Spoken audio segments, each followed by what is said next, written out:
Aber gefaßt New York der High Waram le rang mak num pet chachkai Let no baro ki jing to fly She's seen, she's now Me shall meet man I'm back in door But locked in Hai jing so bam sim ka klan lo kum da wai ba ai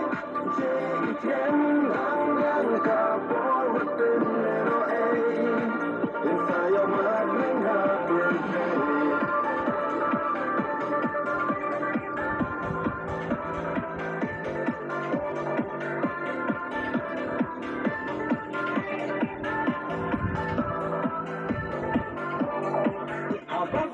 Ki bon ki ching pang kha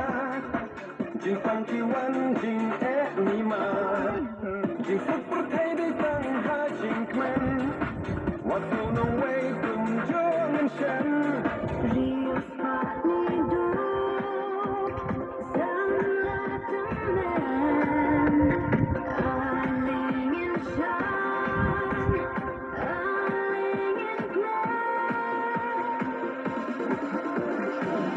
ha jing so bam sim ka kmen long kum da wai ba ai jing chen lang yang ka por what in no ai inside your mind ring her birthday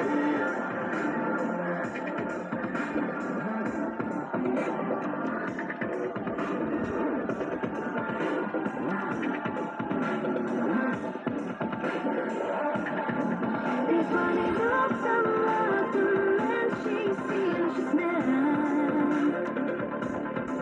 Arling in shine When her back in door Think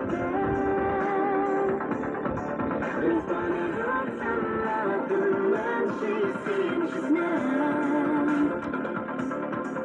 Arling in shine When her back in door Think